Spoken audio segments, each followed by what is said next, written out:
Kajian Kitab.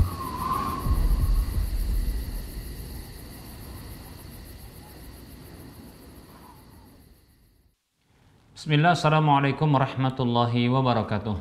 Innal hamdalillah nahmaduhu wa nasta'inuhu wa nastaghfiruh wa na'udzu billahi min shururi anfusina wa min sayyiati a'malina. May yahdihillahu fala mudhillalah wa may yudlilhu fala hadiyalah. Wa ashhadu an la ilaha illallah wahdahu la syarikalah. Wa ashhadu anna Muhammadan abduhu wa rasuluhu sallallahu alaihi wasallam. Qala Allah tabaraka wa ta'ala, ya ayyuhalladzina amanu taqullaha haqqa tuqatih wa la tamutunna illa wa antum muslimun.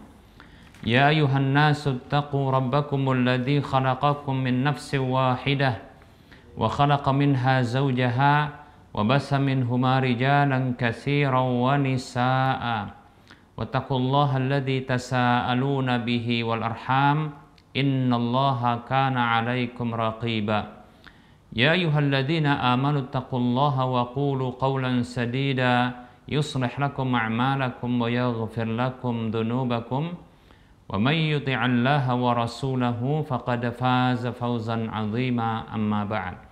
Fa inna asdaqal hadisi kitabullah wa khairal huda huda Rasulillah sallallahu alaihi wasallam wa syarrul umuri muhdatsatuha wa kullu muhdatsatin bid'ah wa kullu bid'atin dhalalah wa kullu dhalalatin finnar. Para pemirsa Rosyad TV dan para pendengar radio Medan Mengaji serta para pemirsa media-media sunnah yang turut serta menyiarkan kajian ini, alhamdulillah segala puji hanya untuk Allah. Salawat dan salam tak lupa kita ucapkan untuk Rasulullah sallallahu alaihi wasallam. Baik para hamba Allah rahimani wa rahimakumullah, kita lanjutkan bahasan kitab Minhajul Muslim di bab yang keempat tentang ibadah, dan kita masih membahas tentang salat-salat sunat. Sekedar kita mengulangi sedikit bahwasanya salat sunat itu terbagi menjadi dua, yaitu salat sunat mutlak dan salat sunat muqayyad. Salat sunat mutlak adalah salat sunat yang dia tidak memiliki sebab, ya, salat yang dilakukan tidak memiliki sebab dan tidak memiliki jumlah rakaat tertentu dan waktu tertentu, demikian, ya. Adapun yang kedua adalah salat sunat muqayyad, yaitu salat sunat yang memiliki sebab, ya, salat sunat yang memiliki sebab, demikian pula memiliki waktu dan jumlah rakaat. Baik para hamba Allah rahimani wa rahimakumullah. Pada pertemuan yang lalu kita sudah sebutkan pembahasan tentang salat sunat rawatib, yang ini juga bahagian dari salat sunat yang memiliki sebab, itu salat sunat muqayyad. Dikarenakan dia dikaitkan dengan waktu sebelum dan setelah salat fardu, yaitu salat sunat yang mengiringi salat fardu baik sebelum maupun setelah. Itu sebelum maupun setelahnya, demikian. Dan sudah berakhir pembahasan itu, kemudian kita akan masuki pembahasan salat-salat sunat yang lainnya para hamba Allah rahimani wa rahmakumullah. Nah, sekedar kita mengingatkan terkait dengan salat sunat mutlak, itu salat sunat yang tidak memiliki sebab, bahwasanya salat sunat mutlak ini memiliki waktu-waktu yang terlarang untuk dilakukan, ya. Baik para hamba Allah rahimani wa rahmakumullah.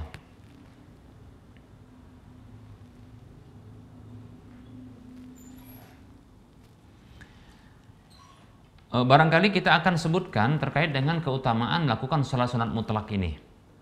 Itu dalam hadis yang diriwayatkan oleh Imam Tirmidzi, ya, Nabi SAW bersabda, "Ma'adzinallahu li'abdin fi syai'in afdala min rak'ataini yusallihima wa innal birra la yudharru fawqa ra'sil 'abdi ma dama fi salatihi." Hadis riwayat Tirmidzi, Nabi mengatakan sallallahu alaihi wasallam,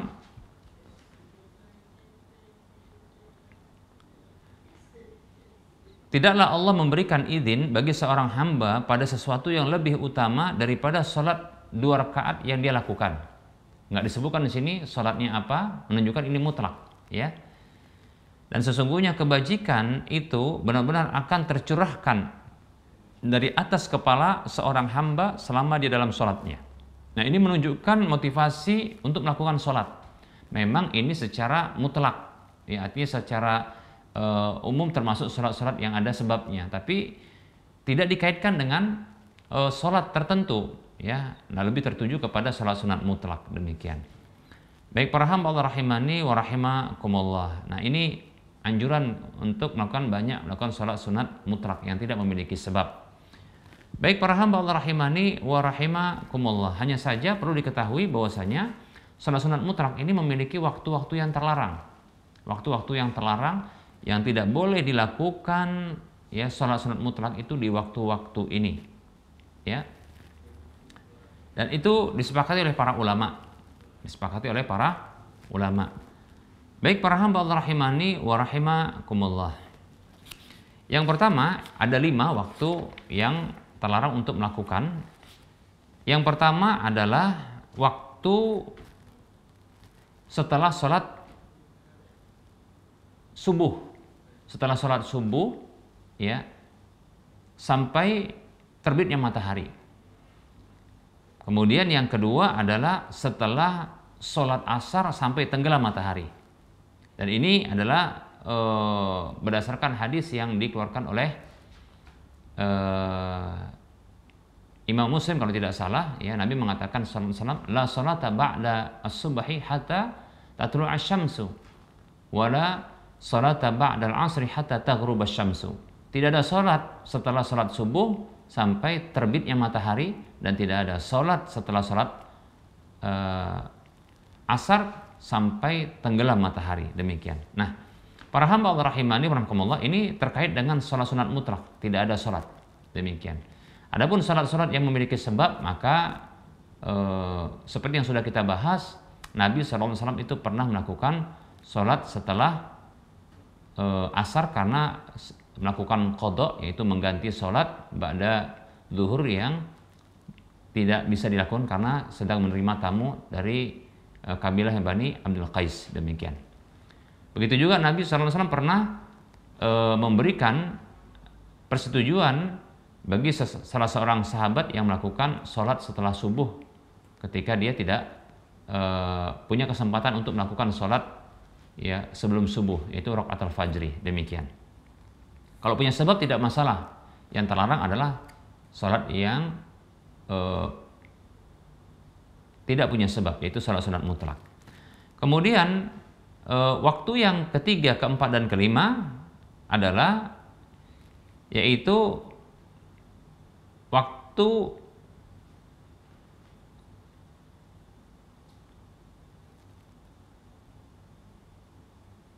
mulai, ya, terbitnya matahari sampai meninggi. Dari mulai terbitnya matahari sampai meninggi, ya, seukuran, ya, 1 tombak, demikian. Itu yang ketiga. Kemudian yang keempat, waktu yang terlarang yang keempat untuk sholat adalah ketika matahari tepat di atas kepala sampai tergelincir sedikit, yaitu membentuk bayangan, yaitu posisi matahari membentuk bayangan, ya, ke arah timur, demikian. Kemudian yang terakhir adalah, ya, ketika mulai menguning hendak tenggelam matahari sampai sempurna tenggelamnya. Baik para hamba Allah rahimani wa rahimakumullah. Ini berdasarkan hadis Uqbah ibn Amir radhiyallahu an, yang beliau mengatakan, ya, salatu sa'atin nahana Nabi sallallahu alaihi wasallam an nusalliya fihinna aw naqbura mautana. Ada 3 waktu yang Rasulullah sallallahu alaihi wasallam melarang kami untuk melakukan salat padanya atau menguburkan jenazah orang yang meninggal dunia di antara kami. Lalu disebutkan yang pertama ketika matahari terbit sampai meninggi, ya. Kemudian yang kedua ketika matahari tepat di atas kepala sampai dia tergelincir. Kemudian yang ketiga ketika matahari, ya, mulai tenggelam sampai sempurna tenggelamnya. Demikian para hamba Allah rahimani wa rahimakumullah. Nah, kemudian ada hadis yang lain, yaitu hadis yang dikeluarkan oleh Imam Muslim dalam kitab Salatul Musafirin,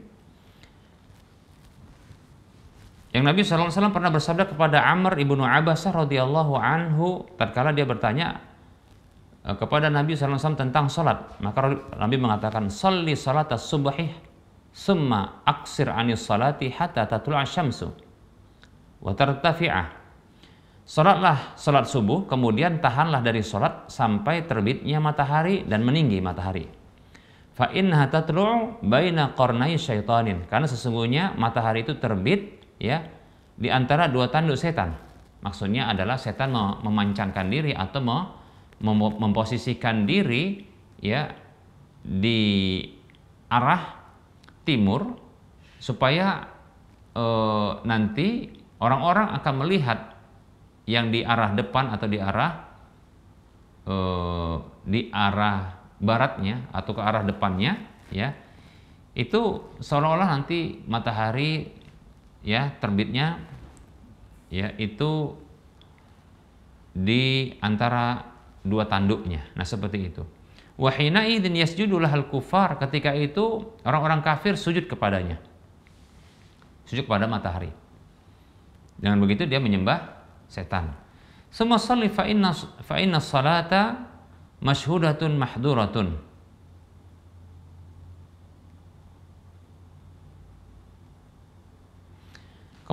Kemudian salatlah.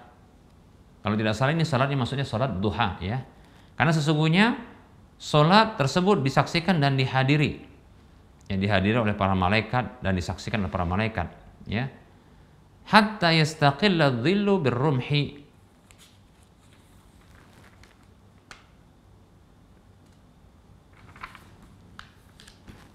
Sampai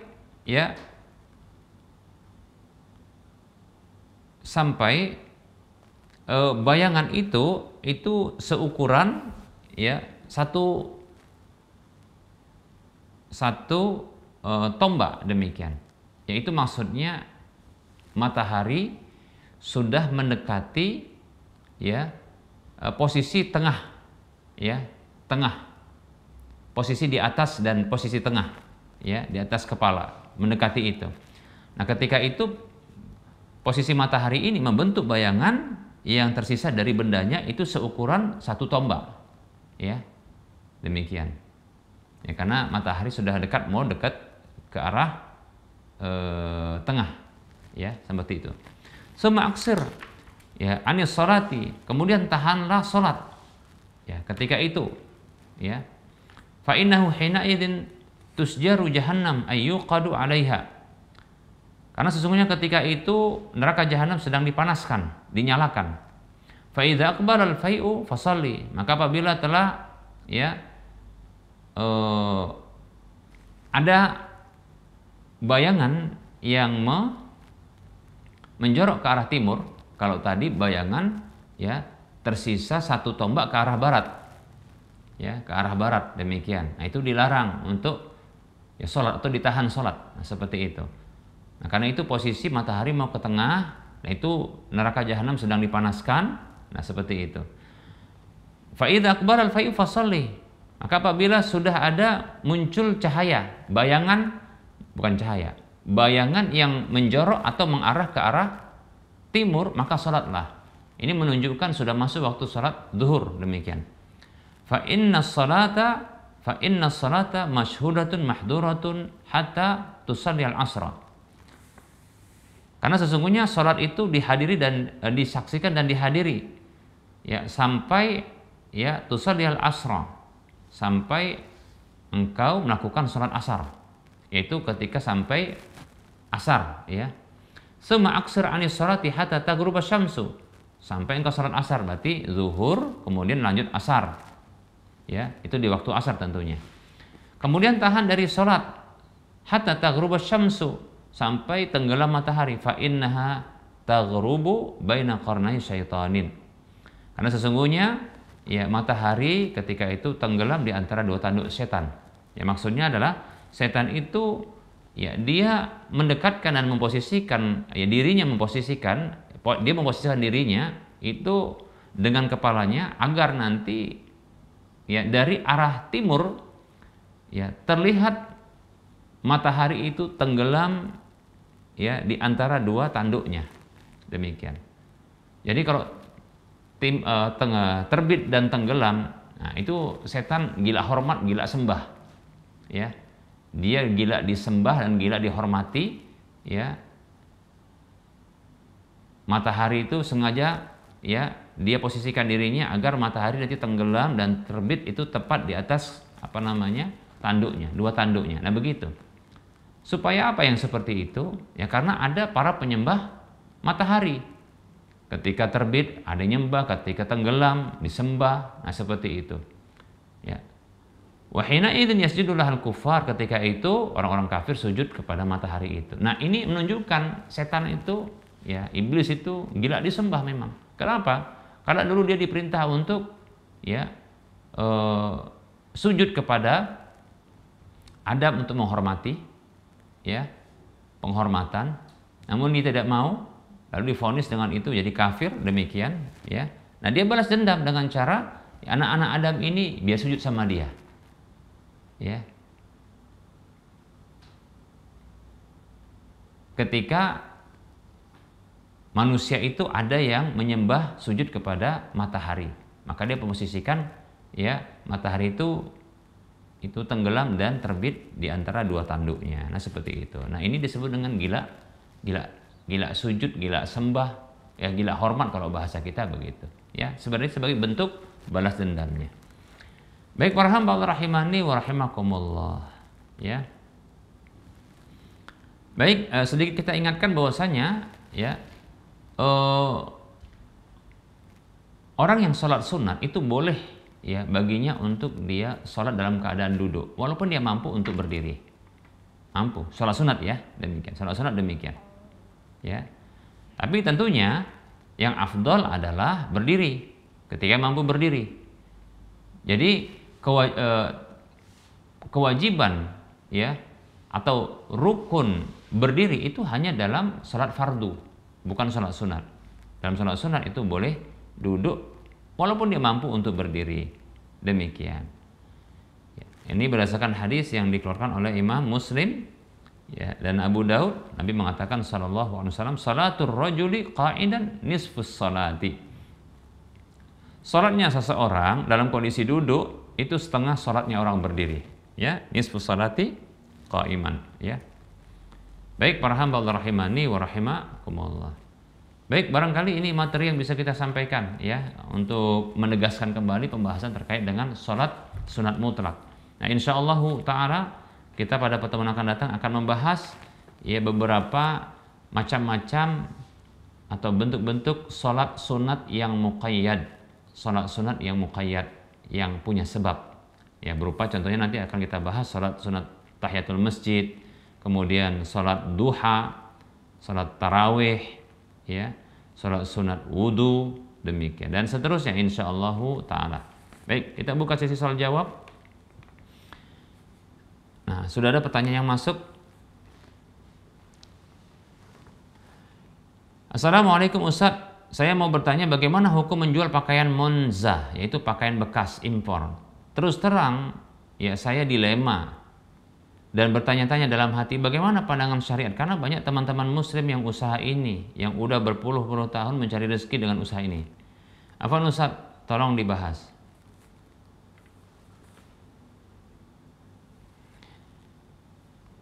Bismillah, waalaikumsalam warahmatullahi wabarakatuh.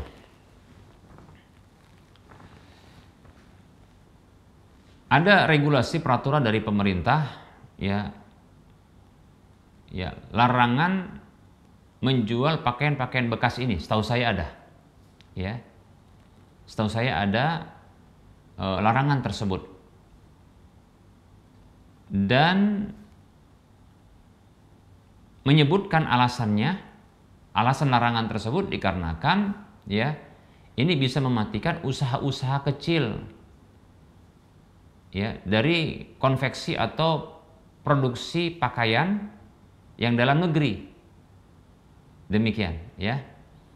Karena kualitas pakaian bekas yang impor dari luar ini, ya, yang dibeli dengan bal-balan, ya. Dan itu terkadang dibeli tanpa melewati bea cukai yang resmi, ya. tanpa melewati bea cukai yang resmi. Demikian. Mungkin ada yang berpendapat begini, bahwasanya Ustadz, bea cukai itu kan termasuk pajak. Pajak itu kan kedzaliman. Kan boleh bagi seseorang untuk dia melepaskan dirinya dari kedzaliman semampunya. Demikian. Maka oke, kita katakan berarti Anda berpendapat dengan satu pendapat terkait dengan pajak. Karena ada pendapat yang lain yang mengatakan bahwasanya pajak itu adalah hak pemerintah dan hukumnya boleh. Bahkan bisa jadi wajib, boleh bagi pemerintah untuk melakukan itu dan wajib bagi rakyat untuk memenuhinya. Karena sebagai bentuk keikutsertaan ya rakyat di dalam pengelolaan negara ini, yaitu untuk membantu pengelola negara ini dengan ya menyumbangkan hartanya. Ya, karena negara ini butuh apa? Butuh biaya operasional yang besar. Seperti itu. Dan pajak itu digunakan juga untuk ya, untuk pembangunan sarana prasarana dan seterusnya, infrastruktur ya, dan begitu seterusnya. Ya. Sehingga ada pendapat yang kedua yang mengatakan boleh ya, bahkan wajib boleh bagi pemerintah untuk memberlakukan pajak dan wajib bagi rakyat untuk memenuhinya. Sehingga menurut pendapat yang kedua ini tidak boleh ya barang yang masuk dari luar negeri ke dalam negeri itu tanpa biaya cukai ya, harus dikenakan dia. Menurut pendapat ini. Baik, kita katakan Anda pendapat yang pertama mengatakan bahwasanya ya itu bentuk kezaliman. Baik, dari sini maka kita katakan ya berarti aman karena Anda berpendapat bahwasanya itu bentuk kezaliman. Ya. Tapi ada hal kedua yang membuat ini menjadi tidak boleh. Kenapa? Ternyata ya ini bisa mematikan usaha kecil rakyat. Konveksi-konveksi yang memproduksi pakaian-pakaian dalam negeri. Nah, yang biaya kosnya untuk produksi tersebut itu besar, kualitas juga kalah dibandingkan ya pakaian bekas dari luar negeri ini yang diimpor dengan cara yang barangkali ini ilegal ya. Ternyata dampaknya demikian, maka ini bentuk memudaratkan dan itu tidak boleh. La darara wa la dirar kata Nabi. Tidak boleh memudaratkan diri dan orang lain sehingga dilarang. Nah, begitu.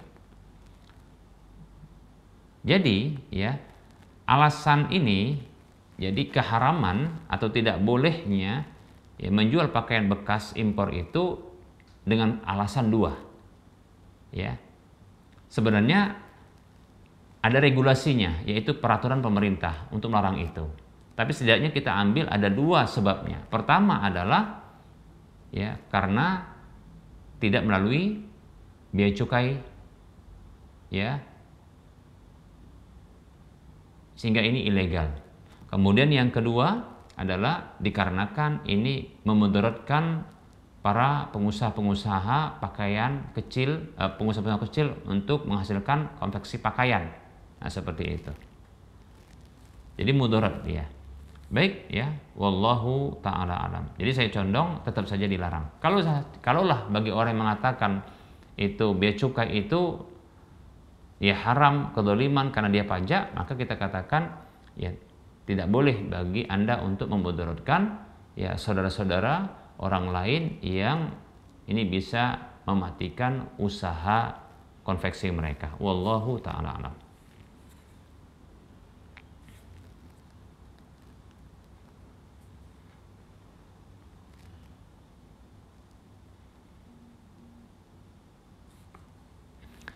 Baik para hamba Allah rahimani rahimakumullah, karena sudah masuk waktu sholat zuhur untuk wilayah Medan dan sekitarnya, kita cukupkan ya kajian kita dan kita cukupkan dengan satu pertanyaan yang sudah dijawab tadi. Tentunya dalam penyampaian ini ada kesalahan dan kekurangan, kepada Allah saya mohon ampun, dan kepada para pemirsa dan para pendengar sekalian saya mohon maaf. Sebelum kita mengakhiri perjumpaan, seperti biasa kita motivasi untuk berdonasi menyempurnakan pembangunan Masjid Al-Muwahhidin yang pahalanya dapat satu rumah di surga insya Allah, kemudian minimalnya 700 kali lipatnya dari apa yang kita infakkan, kemudian kita akan mendapatkan pahala yang mengalir karena saat ini Masjid Al-Muwahhidin sudah diaktifkan untuk sholat 5 waktu, demikian pula untuk kajian-kajian. Semoga Anda termotivasi. Silakan transfer ke nomor rekening Bank Syariah Indonesia di nomor 71274855555 atas nama Yayasan Lajnah Dakwah Medan kode Bank 451. Semoga ya Anda termotivasi dan semoga bermanfaat. Wassalamualaikum warahmatullahi wabarakatuh.